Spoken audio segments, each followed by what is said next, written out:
Welcome to the Soul of Menopause, where we're rewriting the narrative of this transformative journey. From the first hormonal whispers of perimenopause, through menopause and into postmenopause, we're challenging the traditional medical approach that often reduces women's experiences to a set of symptoms. This transition isn't about what we're losing, but who we're becoming. I'm Dr. K. Corpus, and this is the Soul of Menopause. All right. Welcome, everyone. So today I have really a wonderful conversation that I'm excited to have here. And this is with Dr. K. Corpus, MD. And y'all know K as really a forward-thinking, transformational, integrative, and functional medicine physician. Kay, how are you doing today? Good. Nice to be here. Yeah.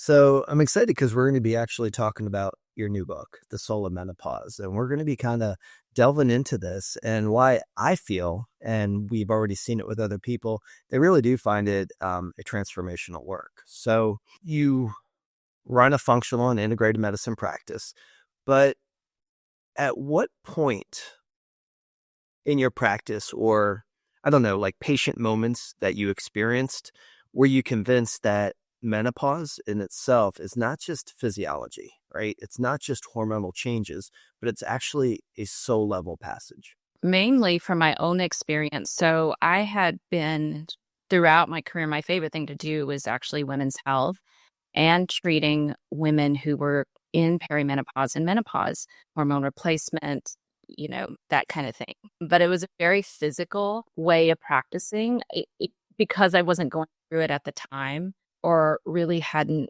looked at menopause as a sacred passage or having this soul transformative quality. I mean, I had no idea. I thought it was very physical driven, as most people in the medical field do, or most people do. That's what we've been taught. That's what's out there. For most women is just a decrease in hormones. And if you fix the hormones, then you fix your symptoms.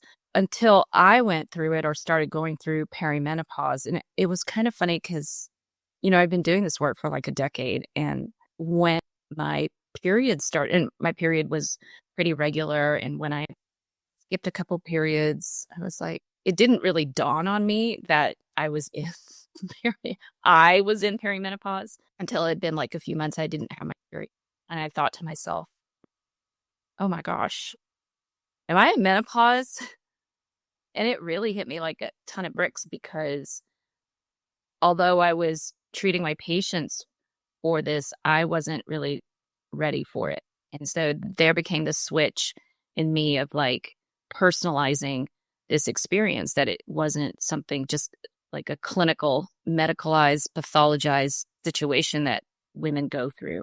I've mentioned before that my period was sort of like my best friend, because it gave me this monthly or regular feedback of how I was doing in my life the month before, right? And it was sort of this opportunity for me to review that. So, I would always put it on my calendar and knew when my premenstrual days were, and et cetera. And I knew as much as I could menstrually track or do some kind of reflection. And I had patients that the second half of your cycle, the luteal phase, is like truth serum.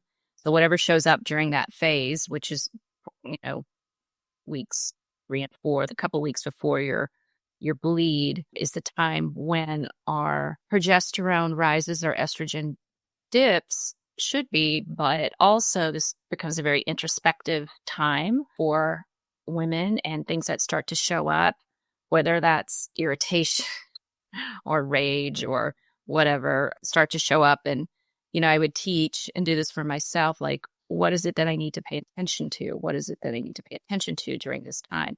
Because it can get swept under the rug once the bleed happens, and just chalk it up to hormones, or I was in a bad mood, or whatever. All of our days become like the premenstrual days as we get closer to perimenopause and menopause. So every month was an opportunity, or is an opportunity, for us to self-reflect and go deeper. This had been my practice for my own personal menstruality, if you will, practice. So I sort of loved my period for that reason. It gave me an opportunity to dive a little deeper. But going through menopause, in which, by the way, the clinical definition is not having a period for a year.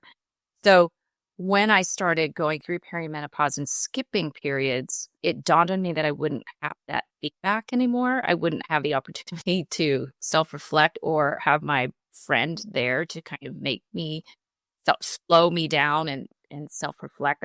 I think that was it was really sad. I remember like crying around that because it was such a trusted friend, the cycle. And the cycle was something I like cycles because they're sort of like predictable and trusting and a promise, right? And so I didn't have that feedback anymore. It was like, well, who's going to tell me to go deeper? What is going to give me the cue? What I had to learn was that, and in fact, this is true, that we still cycle even if we're not having the feedback of our bleed. And we have to pay attention even deeper, right? So subtle of energy, mood, creativity, desire, stuff like that. So it required me to pay attention to the minutia, to the tiny shifts, right? And this is also what they teach at the Red School, which I had gone through some of that training and now am a menstruality mentor, that they call it, the seasons of your period. So you do have a winter, spring, summer, and fall. I didn't call it that, but that's what I had to learn. And what I realized is that women intuitively have a sense of this, just not the languaging, right? And so that's why I love that training so much. And the books from the Red School, I would highly recommend reading that so women could get this understanding of our cycles. And I think the issue has been all along that our cycles have been sort of an enemy to us, or new or annoying, or, it didn't really have this, because we weren't taught the beauty of it, the potential of it, the growth around it on a deeper level, right? It was always managing it by, taking painkillers or stopping it with birth control or hysterectomies or, what have you, just to not have, but we didn't really have the knowledge or understanding of the connection that our cycles are wisdom and our menopause is actually wisdom. And what it brings to light, which is kind of interesting because, let's go back now. So you kind of relied on your period as a trusted friend, right? A guide and things like that. But what I'm hearing now is there's actually a deeper sense to it, even not just something that you can rely on. So looking back to the years that you were menstruating and stuff like that, or how can you speak to this to other females that are? What would how would you say, how can you utilize your period for more than just something to rely on, but guidance and wisdom? I had an attending once when I was going through my integrative medicine fellowship, and she had her lineage, she was Native American. I believe she was Cherokee. She was a physician also based in New Mexico. So she did a lot of herbal medicine and women's health. And I remember her telling us this story in lecture one day. And she said to her grandma, she was like, "Grandma, did you ever have PMS?" And she's like, "What's that?" And she said, that time before your period, that women get really cranky or irritated. And she said to her, "Oh, is that what you all are calling it these days? I just thought it was the time that I was more honest with your grandpa." And I had never forgotten that story that she told us as that time of truth serum. And so, that's when there was this, I remember she was saying this warning, like, if you don't figure it out the week or two before your period, or figure out what's really going on with you, then all of your days will start to be like that as you go through menopause. And that's that was the truth, right? So, we can talk about the physiology of the hormones, estrogen, progesterone, testosterone going down, changes in your FSH and LH, which are great. Those are great markers to get, and you and I both also know the adrenals, cortisol, DHEA, and the micronutrients that we have to look at, the thyroid that we also look at in a full panel, because all of those operate in this triad that can affect the sex hormones. But my interest here is like, and what we see mostly with women who are symptomatic, if you will, or physically having issues during menopause is often driven more by an adrenal situation, an adrenal either hyper or hypo. And this had been brewing for the last decade or two. And so when your hormones, the sex hormones start to go down, everything is like this perfect storm. We had not really understood that our adrenals were taking a hit from all the stress in our lives, right? And because we don't have the fuel of all of the hormones, we can't upkeep our lifestyle that we had laid down for ourselves the first 50 or so years of our life. So it becomes this, if you will, rude awakening of like, what is happening? I don't have the fuel or the energy to continue with the commitments that I've made and the relationships that I made, the things that, and I hear this a lot, the things that I loved before, I don't, my social circles have changed. I don't want to go out anymore with my friends, all these things. And then becomes this, what's wrong with me sort of question, right? And that's an interesting question. And what we're doing is comparing ourselves to where we were the first 50. And therein lies the magic. That question is really interesting because that becomes now this portal to the truth, to that truth serum, right? We start to tease that apart of like, did I really love hanging out with those people? Did I really, like this job? Did I really, whatever? We start asking questions, and it seemed like we did, but now we don't, and that's really normal, because when we're stripped of the adrenaline, and when we're stripped of the obligations, when we're stripped of the people pleasing, who are we really? And something that you said I haven't really heard before, when you talked about your attending and you talked about the truth serum, even through when you're still cycling. Like, I never heard it put that way. I've heard menopause is like the truth serum itself. So I find that actually really fascinating, that the truth has always been knocking at the door all along.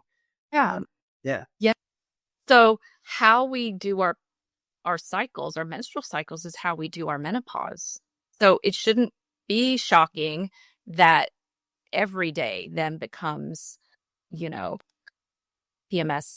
city. And the thing is just by taking birth control or having hysterectomies, I really want women to understand that, like, we still cycle, right? And there are ways that we can begin to track that, and there are definitely subtler rhythms that we experience. So it requires that we slow down, that we pace, that we that we go deeper, we create margins in our obligations, being space.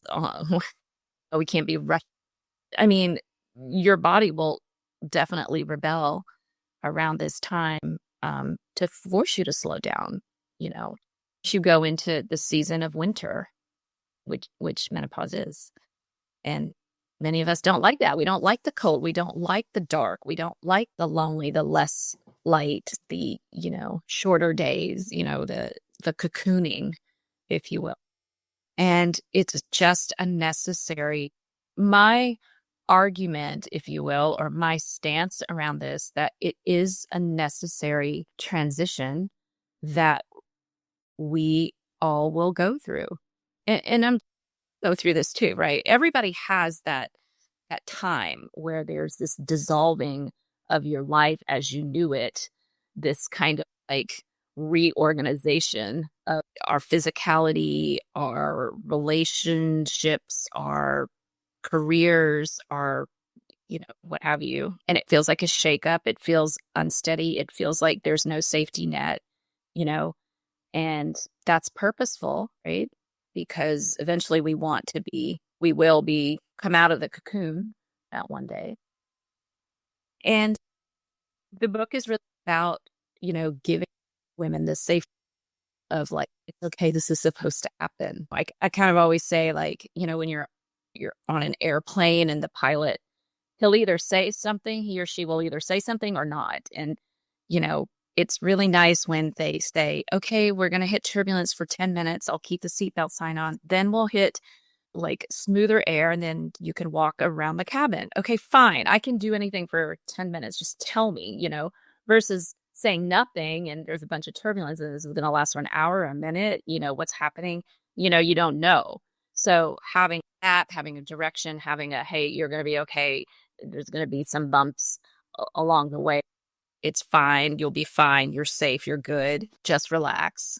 I mean, those are really reassuring, calming words. And because the medical field, medicine, I'm talking conventional medicine and even other kinds of medicine. I think this is across the board of any kind of, clinical work or, whatever, is that we don't have a preemptive, hey, this might happen to you in the next 10 years or the next 5. These are the things that can contribute to it. Or even talking about this physical menopause, your period might be gone, but you can also have this spiritual menopause of like things might be shaken up a little bit and it's okay, and reach out for support and help around this. And I think a lot of women feel alone. They talk about it maybe amongst their girlfriends, and or if you're in a family gathering. I just did this recently with some of my cousins and my mom and my aunts. Like, everybody has their own little different, their own experience of menopause. And the generations, before me didn't really talk much about, the emotionality of it. It was just like, oh, it came and it went, or, yeah, it was really hard, but you get over it, or suck it up, something like that. But there wasn't really depth, this emotional depth really around it, or conversations around it, or guidance around it, So a lot of that is coming to the forefront. Menopause is a hot topic right now everywhere on social media. Everybody's talking about it. Everybody's got their hand in it. But, I also would love for people to understand that it's more than just, adjusting your hormones and getting lab work and Pilates and all those things are great, or, the high protein diets and the GLPs and whatever. You've heard it all, right? It's so, to me, not the whole story when you're not going to get through it unchanged. Just won't. And we have a society in which we just don't embrace that. We hate it. But we're going to do everything that we can to not have that happen. And what you just said, I mean, so this book is essentially a guide to walk with a woman and help guide them through it. And the byline is a spiritual medicine guide to a woman's sacred becoming. Is there a delineation between the spiritual side of things of a surgical menopause and a natural menopause? As far as the spiritual end of it, the transition that they go through. It's just because you don't have the period doesn't mean you aren't going to have that experience. Now, there's some women who hysterectomies early in their 30s and 40s don't have the hormones floating around their tissues. So that's one thing. But then when they hit their 50s, although they've been menopausal or surgically menopausal or not having a period or something for 20 years, they still go through this transition, right? And it's right at that, in my experience, that 45, 48 to 54 sort of range is a very, and I talk about this in the book too, about this astrological transition called the Chiron return. So I'm not talking like woo-woo stuff, whatever, whether you believe in astrology or not, it's a science. So this is, And this is why I included in the book. It's something that is very predictable, these transits that happen at different ages in our lives. And man, if I knew that, so Chiron is usually this return, Chiron's the wounded healer, right? And the point of this transition between, average 48 to 52, it is this kind of healing the wound of the first 50 years. And once we heal the wound after a Chiron return, becomes this, how do we heal the wound and offer this, to the world? It's although somebody's life is not necessarily always linear, but there's this 30,000 foot view direction, if you will, of the first 50 is like, we're living with this sacred wound, whether it's not enoughness, our self-worth, not being able to speak our truth, all of those things, right, which are deep sacred wounds, which started when we were little, right? We were trying to work around them, manage them, figure it out, push them, ignore them.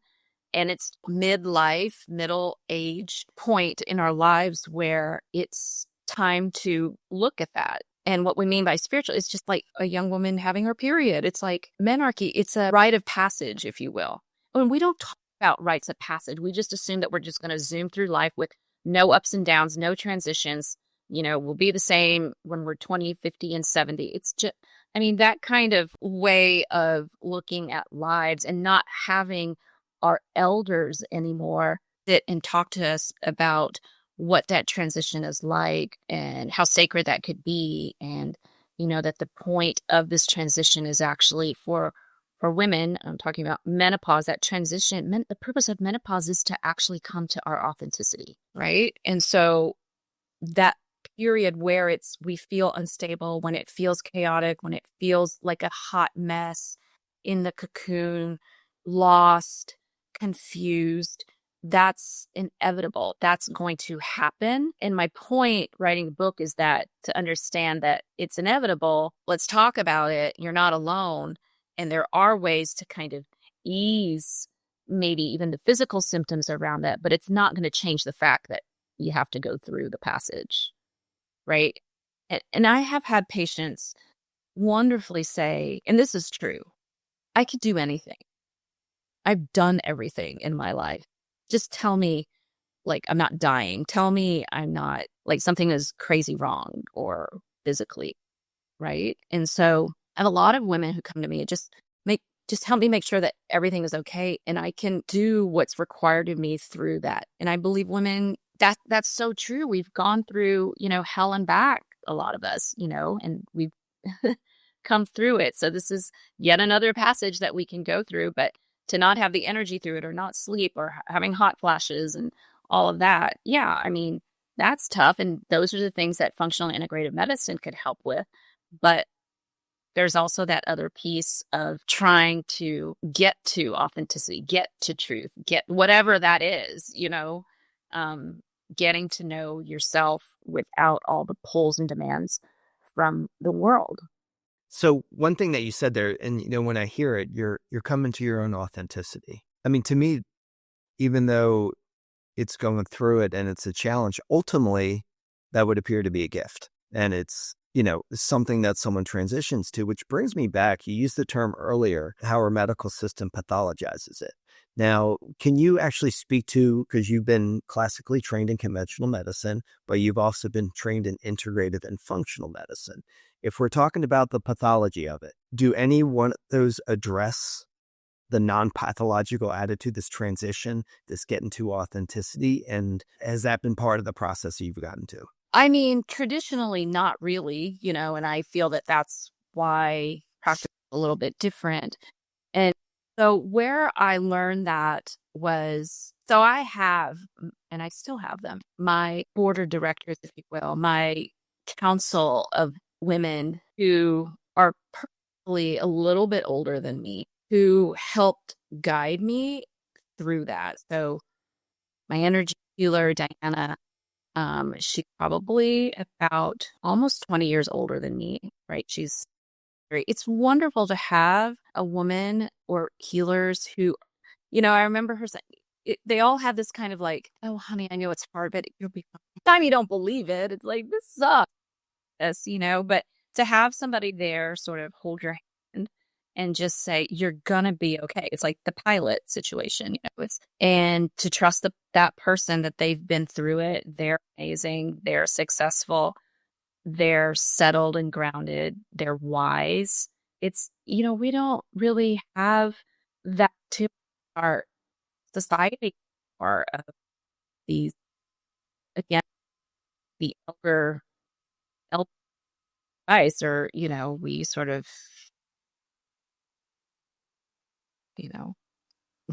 don't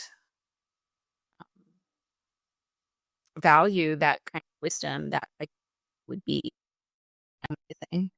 Yeah. So a woman reaching out to, because as you said, we lost that elder leadership, that elder relationship within our society that traditional cultures do lead with. So a woman to reach out to those who have gone through it before her, that have that healing capacity of what it might be. A book such as this provides that wisdom of where we can find the truth going through that. And as you mentioned, menopause is that, and that a woman can actually go through that, ups and downs, and come out the other side, transformed, powerful, authentic, expressive, creative, is a thing.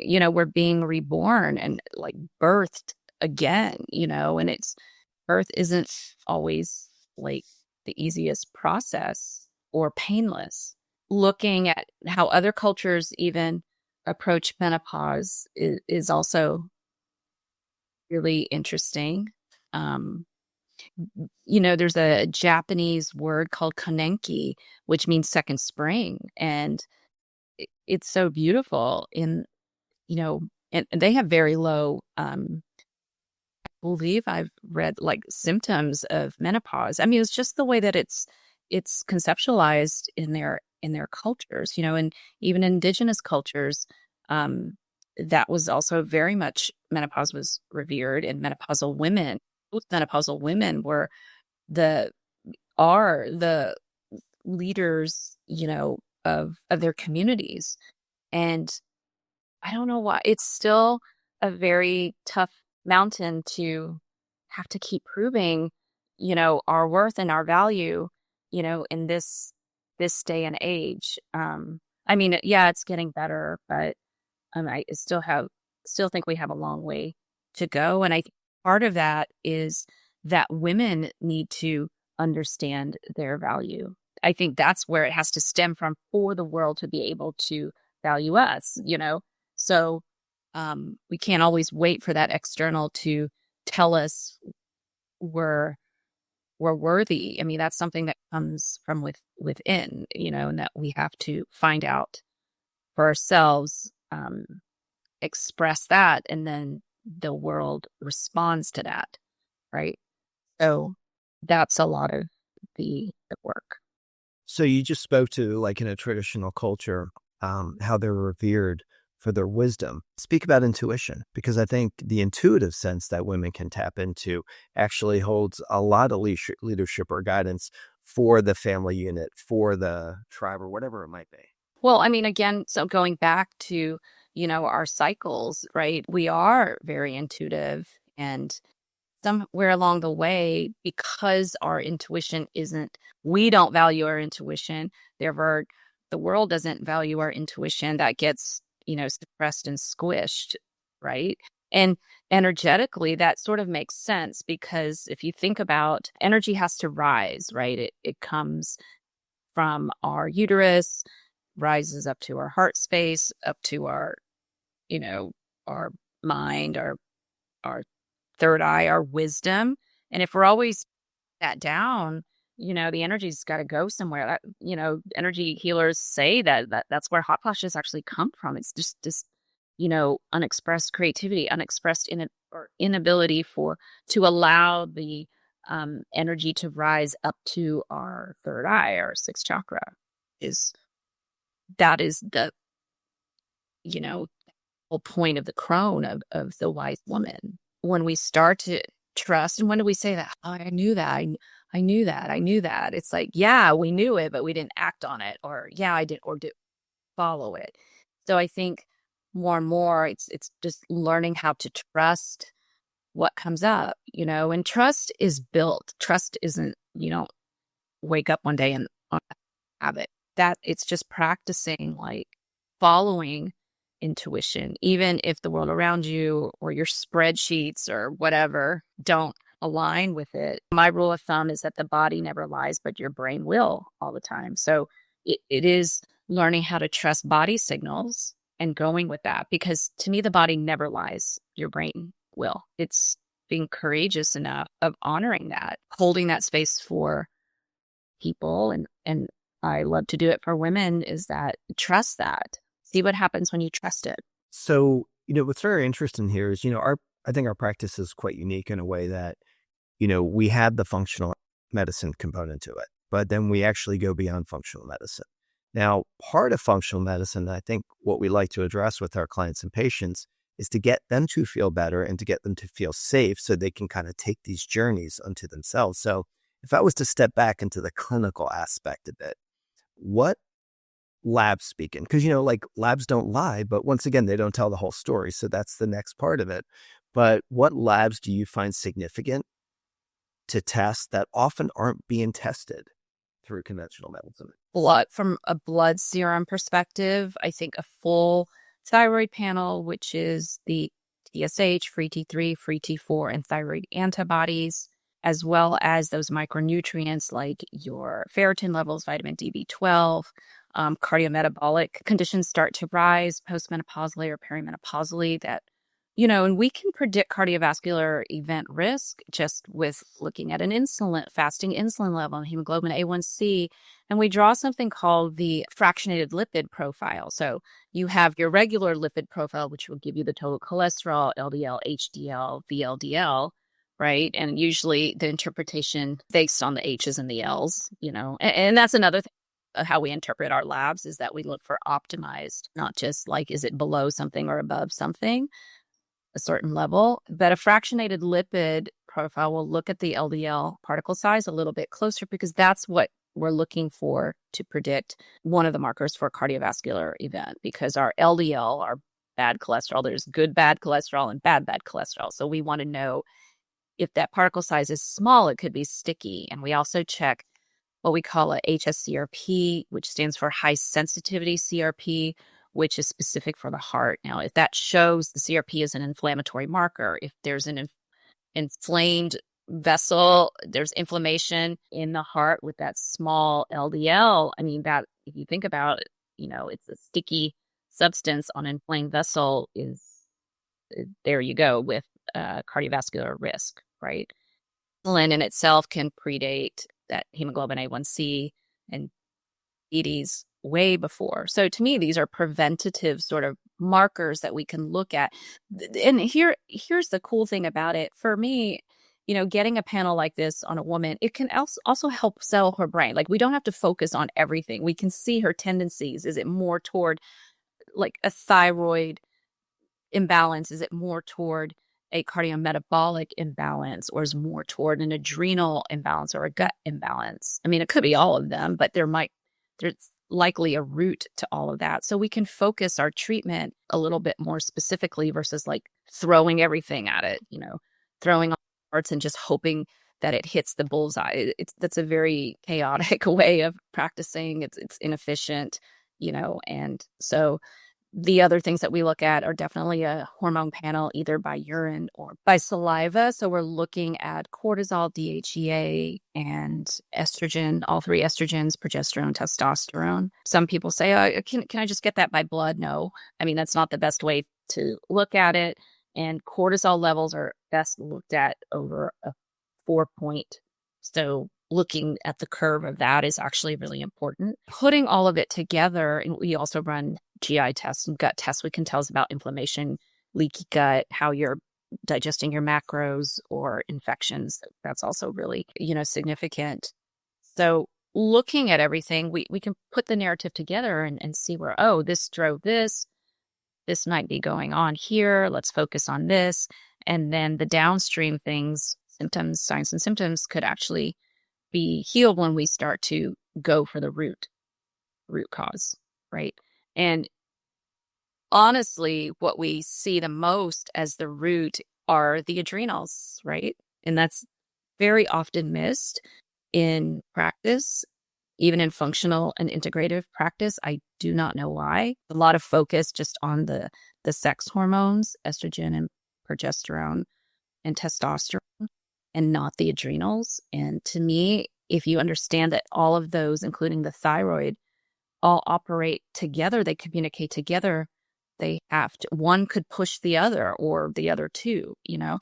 So rarely have I seen just a primary sex hormone problem without the other affected as well. And so what that translates into is, you know, over prescribing of hormones. Women may not need the hormones, right? And there's a distinction too, because we have seen some women on estrogen when they don't have a period. So they look menopausal, but they're really adrenally fatigued, right? That's putting them to amenorrhea, right? Not into a true menopause. So then they start their periods again. So one thing that, and you can speak to this too, that we really emphasize in this practice is proper testing and proper prescribing and in a safe way. I mean, you know, we prescribe supplements. It doesn't mean that these things don't affect your physiology. And particularly when you're prescribed a lot of hormones, which should be just dustings of hormones or nothing, you know, not all women need hormones. And if you're not getting the relief, the answer is not just upping the hormones, you know, without risk to other organs, and systems. So there's a broader view, and you and I really do like to take this 30,000-foot view of the physicality, the emotionality, the psychology, the spirituality. It's important because we're not just physical beings. And so if you only focus on that, I think there's a lot that people will miss. You'll be on the supplements and hormones forever. You know, you'll be chasing your labs forever, right? So, I mean, you could do that, but ultimately, I don't know that a lot of us want to be carrying around eating a bunch of supplements instead of foods, right? And having to micromanage our numbers all the time. There's a lot of effort where it would just be nice to just live your life as healthy as you can and use the most minimal interventions as possible. Now, the integrative medicine helps people, patients, to get there quicker and safely, just like on the airplane. So one thing that you said there that, you know, in functional medicine, you always hear we optimize your labs, we optimize the values, but you mentioned the narrative. And I think that's an important focus because even if we drop right back to the clinical, we like to assess, and I think this is how it should be done, how all the different labs speak to each other. Because oftentimes if we look at a cardio metabolic panel, if we look at lipids, people aren't really recognizing that could be connected to thyroid. It could be connected to adrenals, and it's putting those pieces together. And ultimately, when that's not done, I think people are absolutely over medicated, right? So when you said narrative, I think that was a really important thing. We are bringing the whole story together, not just in their life history, but even in the labs. The dry labs themselves can do that as well. Confirms everything. It confirms that the labs confirm the narrative and they reflect each other if one knows how to interpret the labs correctly or gets the proper labs. So that's a whole nother thing. It's that people are told that your labs are normal. This is fine, but you know, there are certain markers that you want to get, and there's reasons for getting them, and knowing interpret that in optimal levels and how that could influence other things is also, that kind of comprehension is important in clinical practice. Now, you said you recently spent some time with some cousins and your mother, and you're all kind of sharing experiences of menopause. So do you have any recommendations so let's bring the guys into the effect, right? Is there language and is there communication that needs to or can be had to kind of get everyone on the same page? So, you know, the guy's just not out there, or even the children, of not knowing what's going on this transformational part of a woman's life. And the languaging starts before, because again, when a woman is menstruating, I mean, it's sort of hidden, right? Even in corporate, I hear this even at work, like women have to like buck up or like take a bunch of ibuprofen or, make up some excuse, but I just think it has to be part of the languaging and part of the culture that when the woman is menstruating, there's certain needs that she has. And she needs to understand that. And when she can understand her cycling, when she's menstruating regularly and the partner or the kid, like that will also be cyclical and predictable. Does that make sense? So it's like when the week or your period, you need more downtime. Hey, mom needs some more downtime, or partner needs more downtime. And then energy starts to rise after that. Once people can understand that and see that sort of predictability, I think that's helpful.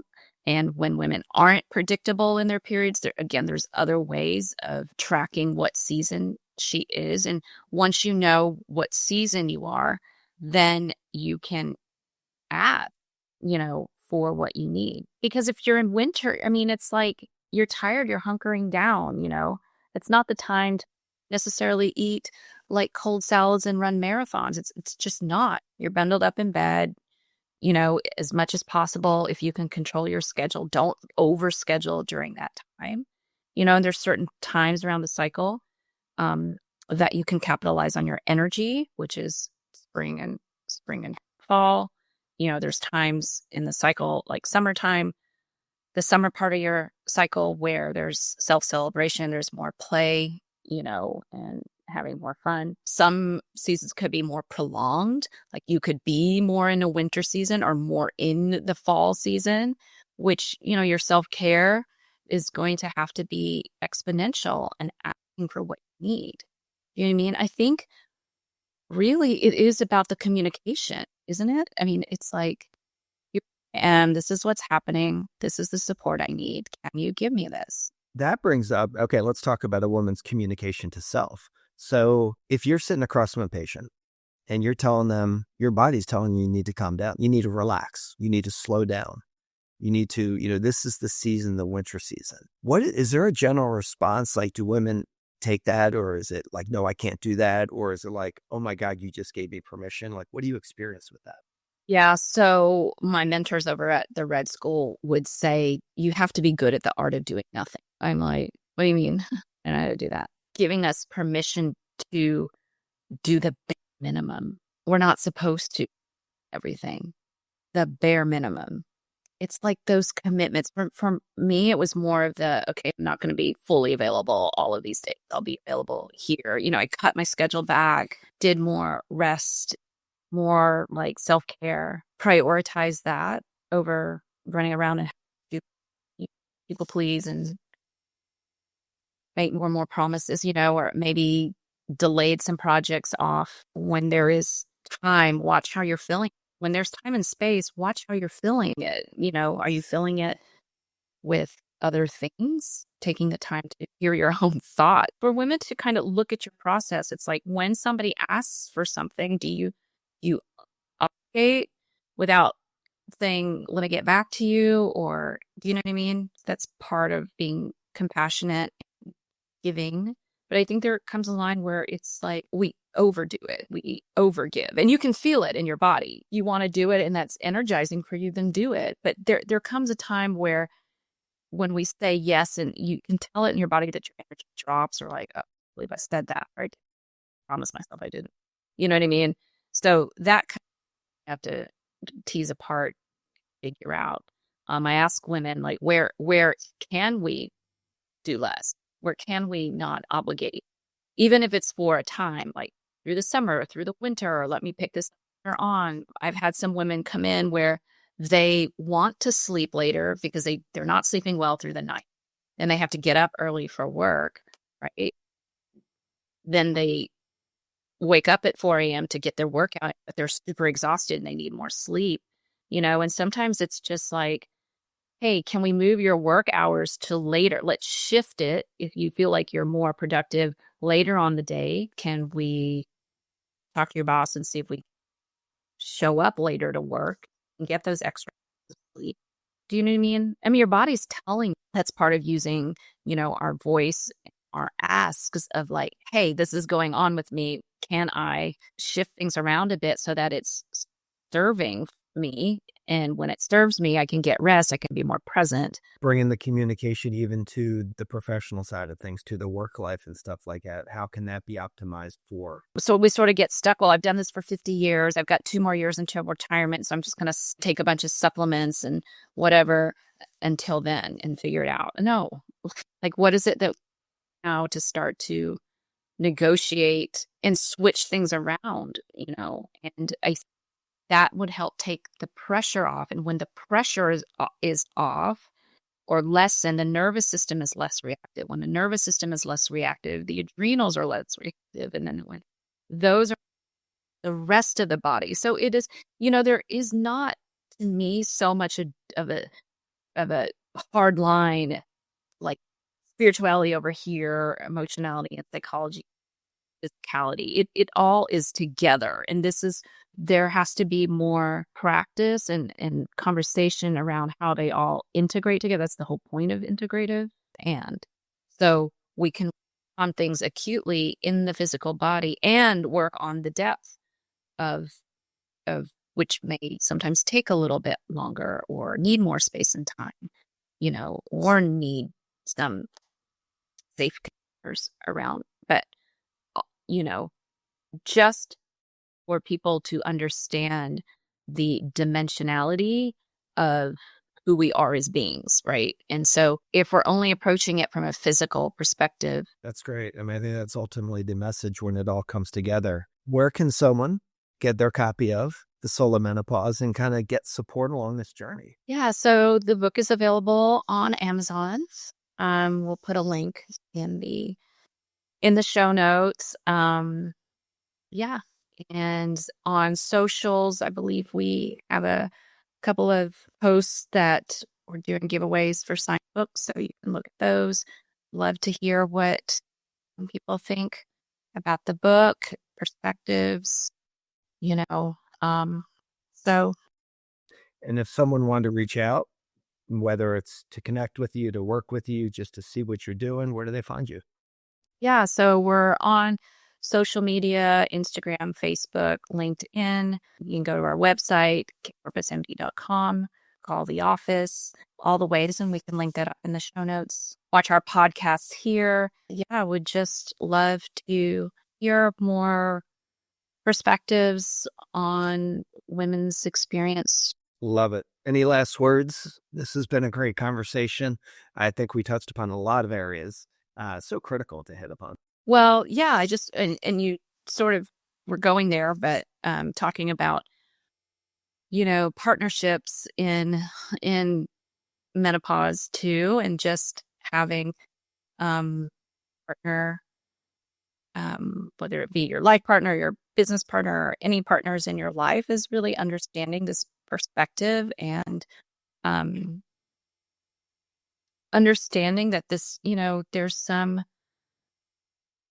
there's a beautiful transformation that's happening, and if people can support women through this, and also, for yourselves, and you could speak on this as a partner with somebody going through this, and learning about the process and learning about the depth, and would also be very helpful. So this book is also for partners who want to learn about the complexity.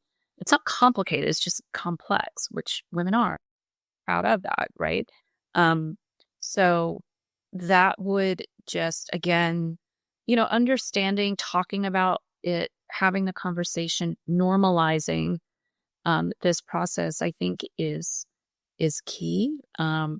It's time now that we get this out in the world for men and women, even young girls to start having this conversation, young women to start having this conversation, even if they're not in this state, this transitory time,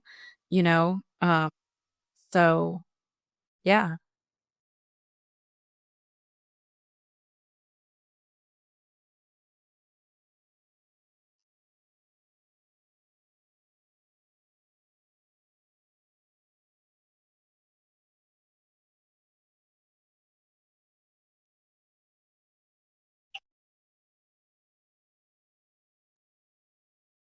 Right. And men have their own transition, which you, with your men's coaching, it's also a significant passage, right, for men to be going through as well. That's often misunderstood. That's often medicalized and sort of, I don't know the word, misunderstood, I think. Yeah. I mean, it's some of the same things that you came up with, as far as everything from truth to wisdom, to really understanding what's going on, to understanding that the authenticity. And I think these are the things that line up really right in line with it. And yes, it is over pathologized, it is over medicated, and it's distracted upon. So, yeah. Mm. Yeah. Awesome. So cool. Well, thanks so much for your time. This was really enjoyable. Go get the book, y'all.